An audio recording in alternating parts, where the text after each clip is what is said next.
So hello there and welcome to a brand new episode of the DNF1 F1 Podcast. And it's a very exciting episode nonetheless. Of course, if you watched our episode last week, we discussed why Lewis Hamilton has not signed his contract yet. And if you haven't, I definitely recommend checking that out. However, that does seem to be old news. Given the news that we're given today, it's finally happened. Lewis Hamilton has finally signed that contract. Mercedes have officially announced on their website that Lewis has signed a 1-year deal to extend his current one up until the end of the 2021 season. And it's a huge piece of news that a lot of people in the F1 community, if not everybody, was waiting for. Us especially. And to go through this and what the ramifications are of the 1-year deal and what this could mean for Lewis Hamilton and Mercedes' future in Formula One beyond 2021. Of course, you already know him and love him, Mr. Courtney Pine, joining me once again. Courtney, first of all, how are you doing this afternoon? Hello, everyone from a snowy East London. Yeah, I'm good. Very excited about this one. I've been waiting for this news for a very long time, and I'm very excited to discuss it with not only you, but with Lee. Yeah, absolutely. Of course. For those of you who may recognize our guest with us, he has been on this show a few times now. Of course, one video episode, but he is back with us to discuss this piece of news, and it's Mr. Lee Wallington. Lee, first of all, thank you for rejoining us once again on another episode. How have you been? No problem. Thank you for having me again. I'm good, thank you. It's doing the best to stay warm in all this lovely snow. Obviously, some people hate snow, hate the ice, but I thoroughly enjoy it, although it's cold. It certainly is indeed, of course. Yeah, very snowy at the moment in Britain. And some love it, some hate it, but we're not going to talk about that. We're going to be talking about Lewis Hamilton, another person that tends to divide opinion in the community that he exists and beyond. So, of course, first of all, as I've already mentioned, Lewis Hamilton signing a new deal, which will take him up to the end of the 2021 season. Now, as far as we are aware, from what we have heard from the statement from Mercedes, it does appear that it's only the 1 year, whether or not there is an option to extend that by a further year. That's to be confirmed. But just to read the quote from the statement from Mercedes' website, if I may, for the benefit of those that are watching this podcast rather than listening to it. Forgive me if it looks like I'm reading off my phone, because I am. And the official statement is, the Mercedes-AMG Petronas F1 team is pleased to announce that the reigning Formula One World Constructors Champion and the reigning F1 Drivers Champion, Lewis Hamilton, will continue together in 2021. The Mercedes Works team and Lewis agreed a new contract, which will see one of the sport's most successful ever collaborations continue for a 9th consecutive season. A significant part of the new agreement builds upon the commitment to greater diversity and inclusion in motorsport that was made last year by Lewis and Mercedes. This will take the form of a joint charitable foundation, which will have the mission of supporting greater diversity and inclusion in all its form in motorsport.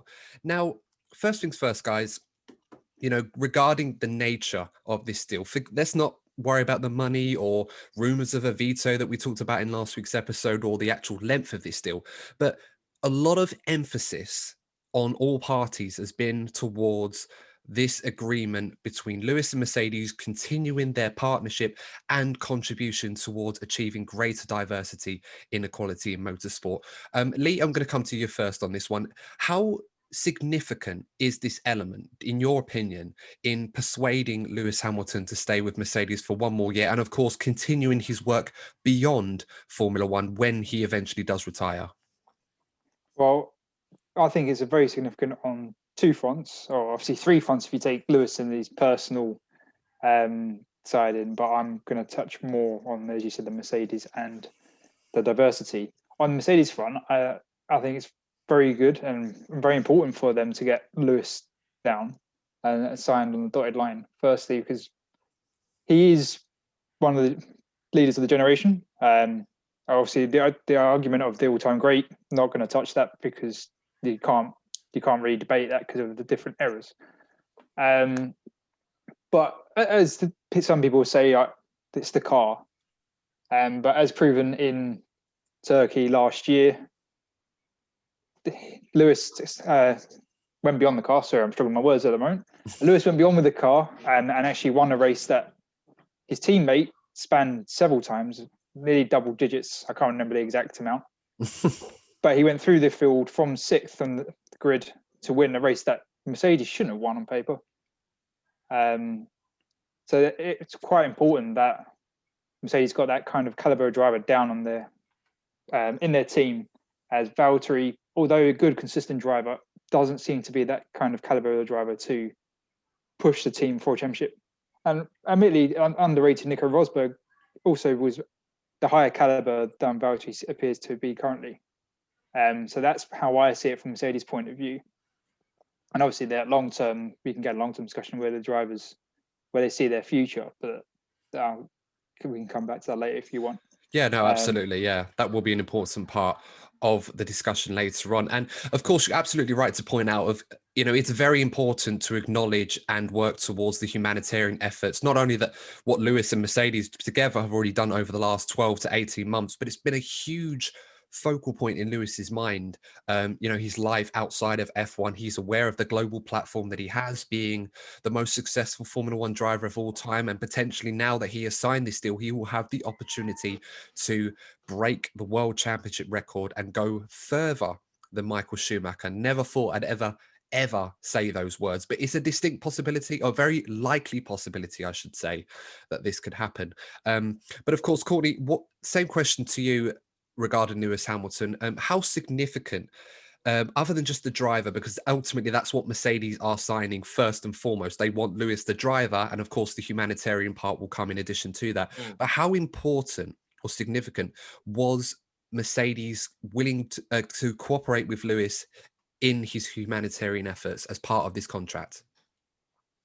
Well, it's definitely an important thing. I think we're seeing the way that there has been a social shift given the events that started last year in America. It seems that a lot has been done to educate some parts of society that haven't caught up when it comes to social equality. And I've seen that Lewis's actions seems to annoy some people. But what some people what they need to understand is that there are still big fractions of our population that still believe that you should treat somebody differently because of their race or what culture they come from. So there does need to be a need to educate people. And I know Lewis can't do it on his own, and Lewis knows he can't do it on his own. So that's why he wants the support from a big brand like Mercedes, because you've got to remember, they're not just a Formula One team. They are a big car manufacturing global brand. And he knows that along with that, and then with the help of Formula One, because I do think he'll have an ambassadorial role in Formula One once he retires. So I said there's going to be a shift from his driving career when he retires to try to have a big say in the changing culture in motorsport, because we see in Formula One there isn't only a lack of opportunities when it comes to race. There are definitely social barriers. Like Lewis is probably the closest to a working class driver we've had in Formula One. He might be one of the only few we've ever had. So it is important that we have somebody of the caliber of Lewis Hamilton to show people, actually, you know what? You should be getting a chance to race in Formula One, regardless of what background you come from. And that's important. And it's not just exclusive to the driving as well, because that's a minefield, even for more privileged youngsters making their way through the sport. I mean, I had first-hand experience when I was younger trying to get into motor racing professionally, and I only made it as far as karting or competitive karting. And the fees to actually get to that level, to get to open wheel racing, was just astronomical. From a working class background, it's impossible. Lewis was very fortunate to be as talented he is and to find the opportunity that he did, because otherwise you'd probably argue he never would have made it. And the sacrifices he's mentioned his dad has made, his parents, his family, friends, all made to support his shared dream and vision, it can't be understated. And it's very important, not only from a driving perspective, to ensure that the future generations have a pathway into Formula One, regardless of your background, not to be exclusive to those that are privileged and from a specific demographic, if you like, but also to those that want to work other jobs in Formula One, mechanics, engineers, team owners, principals, etc. I could name so many different jobs. And it's this shared vision that Lewis has very much championed over the last 18 months or so. It's, as you said, Courtney, influenced massively by what's been gone on over in the States in the last it's been going on for several years, of course. It's not a new thing, but it's massively been highlighted in the media for obvious reasons that we're not going to go into. But just to read the quotes from Lewis and Toto Wolff before we go any further in this episode. Lewis Hamilton, of course, on the Mercedes website saying, I am excited to be heading into my 9th season with my Mercedes teammates. Our team has achieved incredible things together and we look forward to building on our success even further, whilst continuously looking to improve both on and off the track. I'm equally determined to continue the journey we started to make motorsport more diverse for future generations, and I'm grateful that Mercedes has been extremely supportive of my call to address this issue. I'm proud to say we are taking the effort further this year by launching a foundation dedicated to diversity inclusion in the sport. I am inspired by all that we can build together and can't wait to get back on the track in March. And Toto will follow this up just to read, and this will be the last quote I read, guys. So if you turn off after this point, then I'm sorry. But Toto Wolff goes on to say, we have always been aligned with Lewis that we would continue, but the very unusual year we had in 2020 meant it took some time to finish the process. Together, we have decided to extend the sporting relationship for another season and to begin a longer-term project to take the next step in our shared commitment to greater diversity within the sport. Lewis's competitive record stands alongside the best the sports world has ever seen, and he is a valued ambassador for our brand and our partners. The story of Mercedes and Lewis has written itself into the history books of our sport over the last 8 seasons, and we are hungry to compete and add more chapters to it. Now, obviously, what Lewis has said has pretty much emphasized what we've already discussed already regarding the humanitarian side of it, and Toto Wolff also echoes this as well. Getting into the Formula One aspect of this now, because of course, Mercedes have done a great thing. They've done a lot more than just painting their car black or virtue signaling, as some would have called it originally. I think it's worth a lot more than just a really nice livery, of course, but it's great to see that they are taking those next steps as part of the shared vision with Lewis. But getting back to the Formula One side of things, of course, the main reason of why Mercedes and Lewis Hamilton have signed this contract, Toto Wolff has mentioned the difficulties in why Lewis Hamilton and Mercedes were not able to reach an agreement. We put the feeders out, Courtney, on this one. We actually asked some of our followers to weigh in on this, and a lot of them, in particular, did ask this specific question. Well, yeah. So first of all, Chantel Pine, you might guess was my sister. She asked first of all, why did it take so long for Lewis to sign the contract? And you're absolutely right. Yeah, a lot of people weighing in on this one. So, for the benefit of this, I'm going to put this question to you, both of you, why you felt this took quite a long time to get done. Because in theory, both parties constantly were saying on an agreed front that it just needed to be signed. Everything was already agreed. There weren't really too many major hiccups or anything to negotiate over. It was a fairly straightforward deal to negotiate, in their words. So, Lee, why do you think that this took such a long time to sign? Because we almost ended up in an unheard of position where the world champion, the brand ambassador for Formula One at the moment, was without a contract with the team that he was meant to race with this season for such a long time. Well, obviously the simple answer would be they couldn't agree on the small print.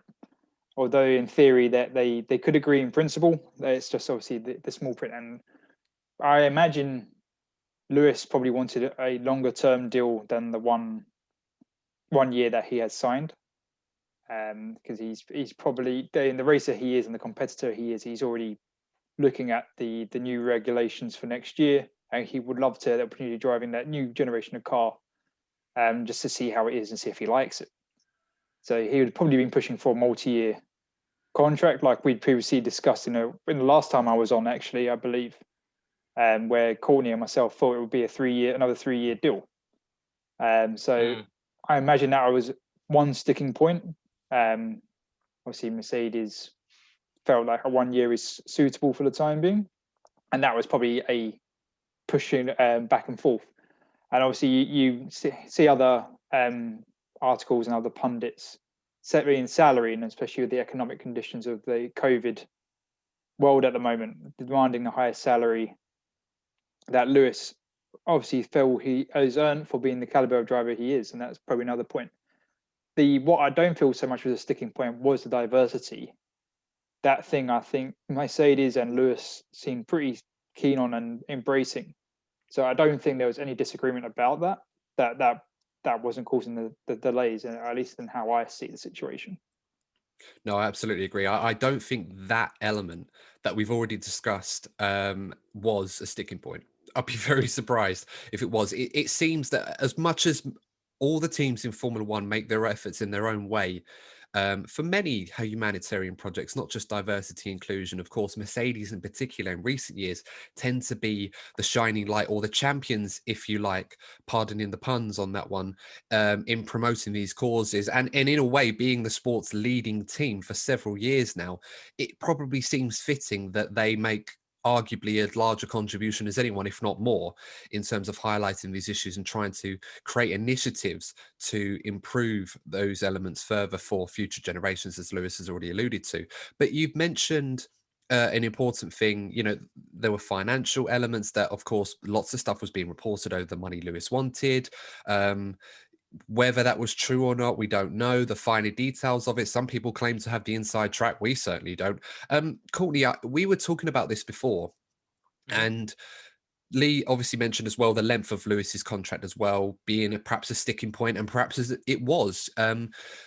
Do you feel that with this new contract being signed by Lewis Hamilton, first of all, do you feel if money was one of the sticking points? Because I know we spoke about this before. You mentioned something quite interesting worth sharing on this podcast that probably would explain further difficulties other than the obvious things you get in a contract. But given that it's a 1-year deal, and we don't know if there's an option to extend this or not. We've heard rumors there possibly is, and I'd be surprised if there wasn't, but let's assume that it's not. What do you think that means in terms of the driver market post Lewis Hamilton? Do we think that this is going to be Lewis's last year as well? So I'll answer your first question in terms of the negotiations. Sky Sports put a video out. One of the main correspondents, shall we say, for the Formula One part of Sky Sports, Craig Slater, done an interview with one of the main people at Mercedes. And basically, they stated that Lewis was conscious of making the conversation too much about money, given the economic situation that pretty much every company around the world is sort of feeling the effect of at the moment. So Mercedes will be feeling it as well. There'll be pressure on resources, staff wages, jobs. And I think it'd be quite insensitive for the wages to be a big point and to be put out there by the media for everyone to know about. Because you imagine if there's people losing their jobs and you have headlines going out saying, oh yeah, Lewis wants a 15% pay rise, you can imagine people jump on that like there's no tomorrow. So I think you wanted to be very careful about that. And I think COVID definitely has a big part to play. Given that, let's not forget, Lewis did become infected with COVID towards the end of the season. And he probably went for a holiday afterwards to recover. And in this same interview, it became well known that Lewis and Toto did discuss this until around Christmas time. So I don't think this whole thing is like dragged out as much as we'd like to believe. And in terms of the drivers' market, when it comes to Lewis's long-term future, I know for a fact, I would not be surprised at all if the likes of Max Verstappen and Sebastian Vettel are already making their interest in getting that Mercedes seat very clear. So if Lewis gets that 8th championship, he might think, you know what, from a pure sporting F1 perspective, I don't really have much more to achieve. So I might as well just move on from the driver's seat and take on a new role outside of the sport. And it would surprise me. My gut is telling me that Max Verstappen, the moment that Lewis leaves, Max Verstappen's going to get that seat. Well, I mean, we'll go into it a bit more, but of course, we already talked about the money element of it, and it's quite interesting this point because Lewis Hamilton, in the eyes of the British press, some elements of it have cited this money element as part of the negotiations being a sticking point. And as Lewis mentioned, in COVID times, money has been harder to come by for some people, less fortunate than others, and it's a very sensitive issue. So the last thing they're going to want to hear or see when they pick up their morning tabloids is Lewis Hamilton haggling over trying to get £40 million a year, whatever it was recorded. Of course, Lewis is going to be aware of that, hence why if there was issues over money, and I emphasize the word if because I have no idea if this was an issue or not, Lewis is going to be aware of that. He's not going to want any of that information leaked out. Mercedes are certainly not going to want any of that information leaked out. And sometimes certain details can be leaked out by agents or management staff to try and influence as a negotiation tactic. I don't believe that's the case this time. But, because I remember when Franz Tost was talking about this, I think it was the Imola Grand Prix, he'd made his thoughts known about the budget cap, and he mentioned Lewis Hamilton specifically. Not necessarily over his contract, but he just said because Lewis was the highest earner in his opinion, that Formula One drivers should be more grateful about driving Formula One cars rather than trying to haggle multi-million-dollar contracts, which of course Lewis rebutted with, well, yeah, of course you've got to find ways to cut costs, but we're risking our lives out there doing what we do. And of course, we're not going to get into that debate. But the important thing that you mentioned about the future as well, Lee, I'm going to come to you on this one. With this being a one-year deal for Lewis, do you feel that the main reason, if there is an option to extend, is to make sure that Lewis has ample time in the machinery available to him to secure that 8th World Championship? And once he's done it, whether it be 2021 or 2022, that will be all she wrote for Lewis, and he will walk off into the sunset with cemented the legacy that he has thoroughly deserved and created for himself. Well, Lewis has always said that as long as he enjoys racing, he will always want to be racing. And I think he always, saying again, he always says about he doesn't look at records, he doesn't look at that. All drivers look at records, although they won't admit it publicly.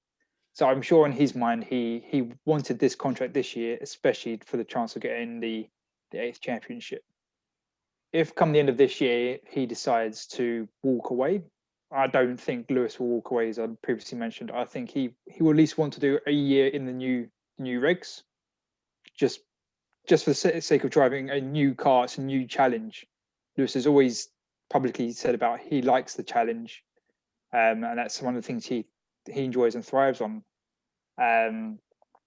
So I don't imagine him walking away this year. What I think, from Mercedes' point of view, having that 1 year contract is it brings it on parity with Bottas, who's been in a rolling 1 year contract since he's joined the team.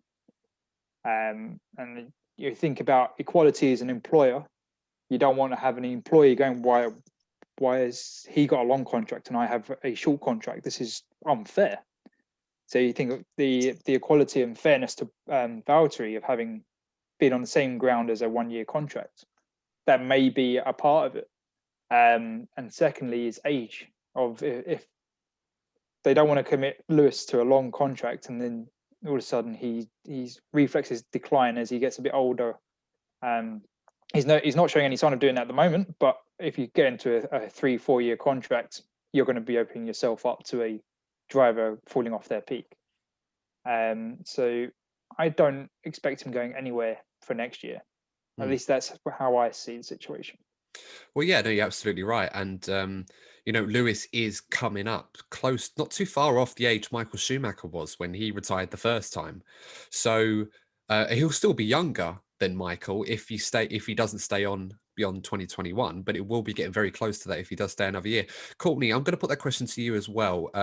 Do you feel that the 1 year deal is basically to provide both parties with the opportunity to get Lewis an 8th world title and then retire after that? And perhaps if there is an option to extend, that is more like a safety net in case Lewis doesn't win the 2021 World Championship this season. Yeah, it gives them the opportunity to be flexible, because Mercedes as a business, they need to be having a plan A, a plan B, and if not, a plan C. So it makes sense that they have the option either way. So if they have an indication that Lewis is going to, so if say they run away with the championship, say they're as dominant as they were last season, and then Lewis starts talking to Toto and he says, you know what, I've chosen everything I want to do and I want to leave. Mercedes then they'll have some time to either bring in the Max Verstappen or bring in George Russell to be alongside Valtteri Bottas in 2022. But I do agree with what Lee said about the regulations. He's made it clear in the past he'd like to try out the new regulations because it is a new challenge. And we have said this in previous episodes. This has been a problem when it comes to Mercedes, because they've tried to, the people at the top of F1 have tried to change regulations 3, 4, maybe 5 times to slow Mercedes down. But because there have been changes in the regulations, it's like a new challenge for these guys. So it actually makes them want to perform even more and stay together as a unit. So this is like these regulation changes in 2022 are actually kind of keeping the status quo as they are.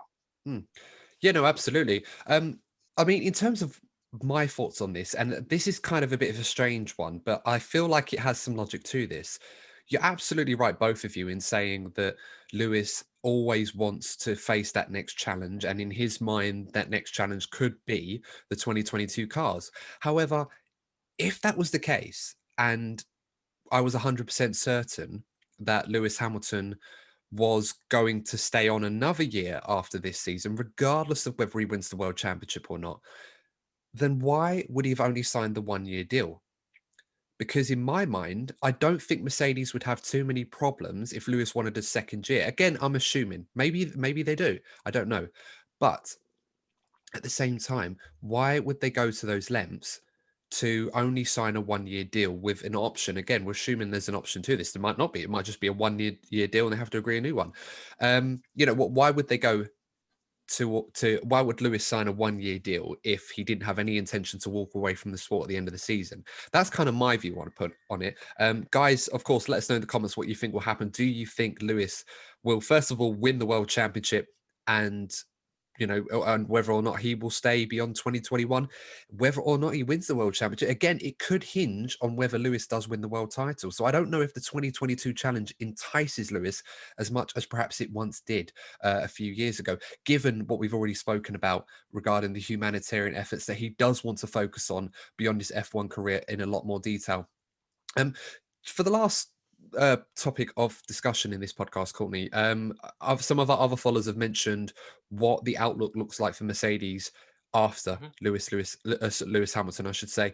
And it is quite interesting because the dynamic right now is Toto Wolff has signed a 3-year deal himself to stay on as Mercedes CEO and team principal. Of course, whether he continues after that, unlikely from what we've heard before. But if he does, this will be interesting to think about. But Mercedes, as of now, have 3 drivers effectively with 1-year deal left on their current contracts. In Bottas, who's signed a 1-year deal back in August.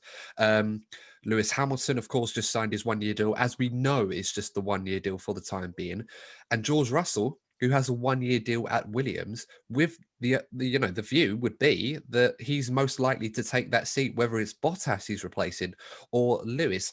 Where do you see, and I'm going to come to Lee first on this one, where do you see Mercedes picture looking in 2022? Do you think that it would be Lewis and Russell, or perhaps Bottas and Russell, with Bottas being the lead driver to replace Lewis, or perhaps Russell and someone else altogether?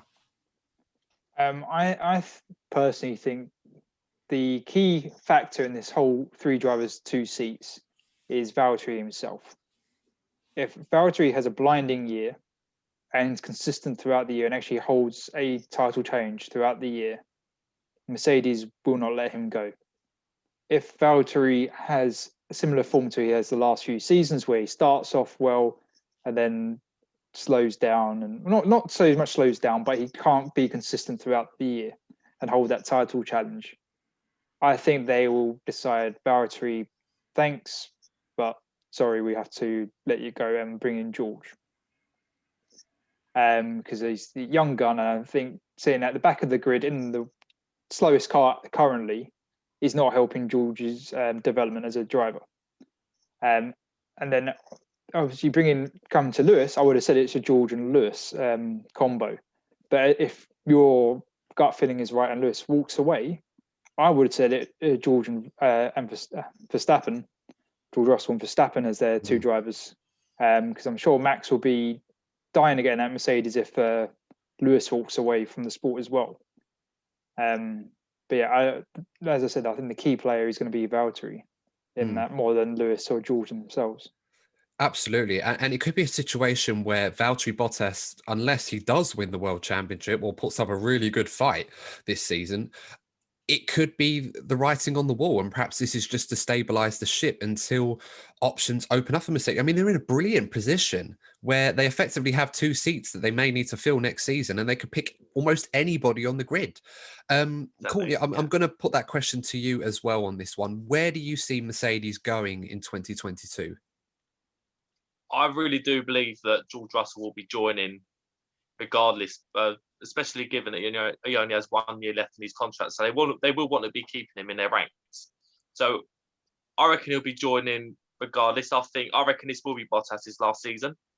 So I reckon it will be either George and Lewis or George and Max. Yeah, it's very, very tempting. I mean, guys, let us know what you think about this one, because the caveat of Max Verstappen in this one, and we've spoken for a long time how great it would be to see Max against Lewis in the same car. I don't think we're ever going to get that luxury, personally, because if Lewis stays, surely Mercedes will promote George. Although they might keep Bottas for another year, we'd have to wait and see. With the Max Verstappen element, guys, Courtney, I'll come to you quickly on this one. It's not so cut and dry to bring someone like Max in, because he still has another year on his contract after this one. So Red Bull have no incentive to let Max go, and they definitely won't let Max go to Mercedes.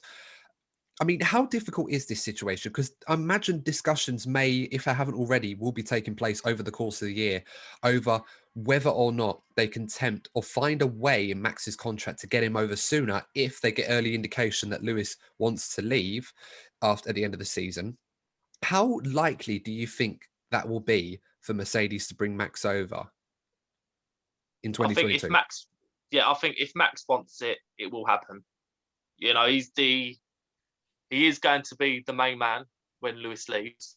I do expect him to be the best of his generation. And we've already seen he's ruthless, he's a winner, and he'll do whatever it takes to be in a position to be a champion. So I just think Max will, I'm sure he has the right people around him as well, given his position. I just think he'll do everything in his power, even if it unstabilizes the Red Bull team. I think he'll do everything he possibly can to get into that seat. And can you really blame him? No, not at all. I suppose the caveat, really, what would be interesting is over the course of the year, Max is going to, if he has those intentions and that's where he wants to go, and Mercedes want to bring Max, they're going to have to do a lot of convincing, because it might seem cut and dry a few years ago that, yeah, Mercedes is the place to go. But we're entering a new regulation change, a new era like we did in 2014. And back then, Lewis needed to be persuaded to leave a top team in McLaren in 2013 to join a team that was getting out of the midfield and trying to challenge the front runners in Mercedes. And they did that. And it proved to be an absolute masterstroke. The same could be said for Red Bull in terms of being able to nail the regulation changes in 2022. And Max could end up leaving potentially a championship winning car to join a team like Mercedes, who have the best car, but may not get the regulations right. There's that balancing act as well. I think, Lee, I've got to put that to you. First of all, how likely do you think Mercedes can get Verstappen with all the contract stuff with Red Bull and tempting him over? And if you were Max Verstappen, how concerned would you be about leaving a potentially championship winning car in 2022 at Red Bull to go to Mercedes, who may not nail the regulation changes in 2020? He might make the mistake that Alonso made. Yeah. Well, firstly, I agree with Courtney that Max is determined to be in the best car. He's in the second best car currently. As far as we're aware, obviously we haven't got to this season yet, but as far as we are aware, Red Bull is the second best car. So he will be doing everything he can to get into that number one car. And if that is, as Courtney said, rock the boat at Red Bull, if there's some performance clause, or even if it's Mercedes have to buy out Red Bull's contract, because Mercedes will want the best driver they can get their hands on. And at the moment, that is Max Verstappen being the best driver after Lewis. Obviously, it's debatable to people's opinions, but I would agree with Courtney again that that's he's going to be the driver of his generation. But then the part of leaving a car that's potentially a race winning, he knows what Red Bull's got planned for 2022. He can see what's there. He doesn't know what Mercedes are doing. But if Mercedes wants to get him on board, like they did with Lewis, they'll show him their plans, they'll invite him to the factory, give him an indicator of what's going to be happening. So Max will try and make an informed decision from what he can see and what he knows for Red Bull. Lewis got it right. As you said, Fernando Alonso in the past has got that wrong quite a lot through his career, unfortunately for him. So it is just down to making the right decision at the right time, and it could pay dividends for Max. It could potentially ruin his career potential, because Red Bull could become a winning team. It's all unknowns, unfortunately. No, absolutely good points, guys. And we're going to have to cut this, of course, because we're all running out of time. But all that's left to say, guys, thank you so much for joining us. Courtney, thank you as always. Lee, thank you for joining us on the podcast once again.